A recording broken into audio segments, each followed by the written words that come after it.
Hey, so this video today is for anyone who is freshly out of a cult, a high demand, high control group, or an abusive relationship, high demand, high control person. And when I say freshly out, I mean, it could be a month, it could be 2 years, but you're still in the healing process. Right? You're still in the healing process. You realize it was a cult, you realize it was abuse, and you're in the healing process. This video is for you. I want you to know that it is highly probable that you may get involved in another high demand, high control group, or with a high demand, high control person, a cult, or an abusive relationship. It's highly probable. How do I know this? Well, it's definitely anyone who's a cult expert has seen this happen over and over and over again. And from my own personal experience, I very nearly joined another cult. Let me tell you the story. So, I am currently now 6 years out of having left my ex, who was abusive, and my previous life before him was being in a cult. So I've had the grand privilege of being in both. So I'm really only 6 years in my recovery and healing process. Well, a couple of years back, so I was like 3 years in my healing process, and I had taken a head first plummet down all the spirituality rabbit holes. And I was becoming a bit disillusioned. Now, I have a video on the characteristics that might get you into a cult, and one of them is a disillusionment. So what had happened was I kind of done the Christian thing for years and years and years, and now I was like really getting into all the spirituality stuff. And what I was finding is that they both had this follow the dangling carrot quality about them. It's like there was always something more or different you needed to be doing if you wanted to go to heaven or reach enlightenment. You know, like if you were a Christian and you just weren't having inner peace, you should just pray more. And if you were spiritual and you didn't have inner peace yet, you just needed to meditate more. And if you're a Christian and you're not full of joy, you just need to read your Bible more. If you're a spiritual person and you're not feeling as much joy as you want, then it's because you put the clear quartz crystal up your bum instead of the rose quartz crystal. That's what you need to do. If you're a Christian and you need some guidance in your life, you go to the pastor or the priest. And if you're spiritual, you just get the tarot cards out and you open the tarot cards and you go to them for guidance. And it's the Death card, the Tower, and the Seven of Swords. I don't even know what the Seven of Swords means. But anyway, you can see what I mean. They were both feeling quite similar to me. Like there was always one more thing you had to do, one more step you had to take. And I wasn't digging it. And I came across a burgeoning cult leader on social media. There was this fellow. He was very warm, seemed very kind and very loving.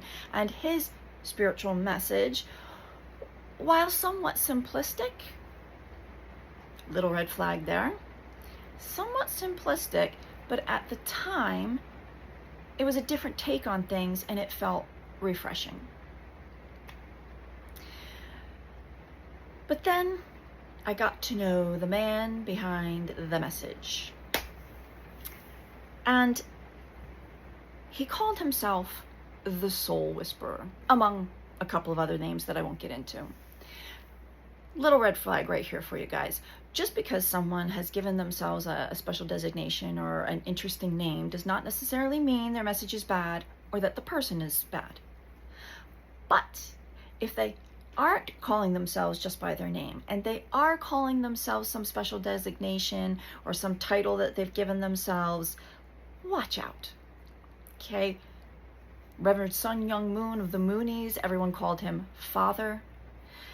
Everyone, all the followers, Father. Keith Raniere of Nexium, everyone called him Vanguard, and his second in charge, Prefect. So if someone's taken on a special name or designation, watch out. Okay, back to my soul whisperer. Well,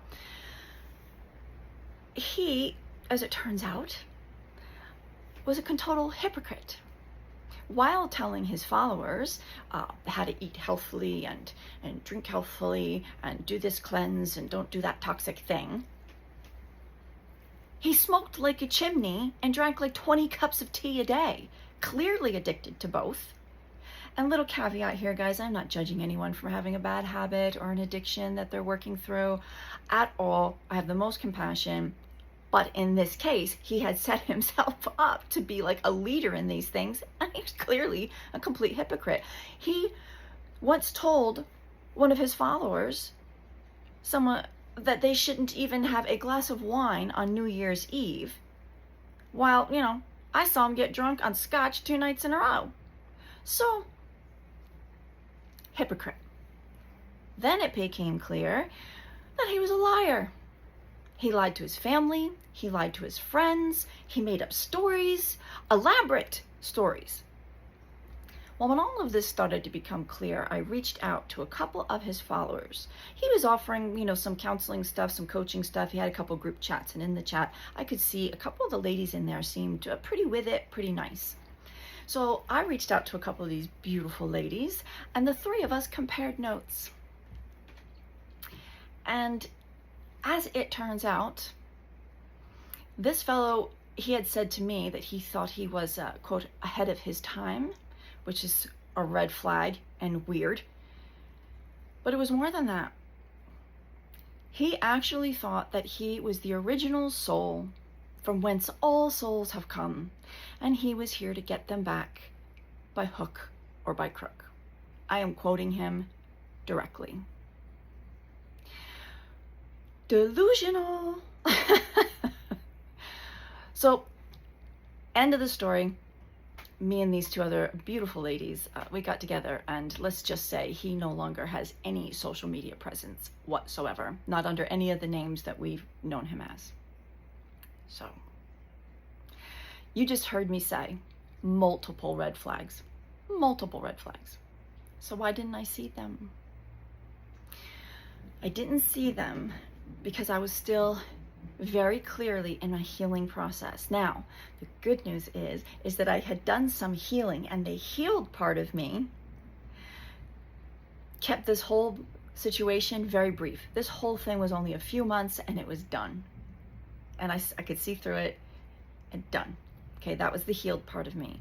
But over here, in the shadow, was the unhealed parts of me. And if everything's frequency and vibration and energy, both parts of me were sending messages out. And this unhealed part of me was sending out the message, go ahead, take advantage of me. Yeah, I'll join your cult, let's go. So this unhealed part of me was still sending out messages that was attracting people like this. Like I said, fortunately, enough of me was healed that I could get through it all pretty quickly. Plus, myself and these 2 ladies supported each other, and we still do to this day. So my message to you is, if you are just freshly coming out of an abusive relationship or a cult, I want you to be very, very cautious about who you get involved with. And say you get involved with a person or a group, and you notice something odd, I want you to write it down. Designate a special piece of paper for it, write it down. And the next time that group or person does something a little odd, I want you to write it down. And then the next time I want you to write it down. And if that list really begins to build, there's your message. Maybe this is not somebody you need at this point in your healing journey. Or take that list to a trusted friend or friends and say, if you saw this behavior, what would you do? Get a good support network in there, or see a therapist and maybe they can help you with it. But please just be cautious and careful while you're healing to not get involved in another group or with a person that will just be another fractal of the abuse you just got past. Okay? Thanks for listening. Good luck.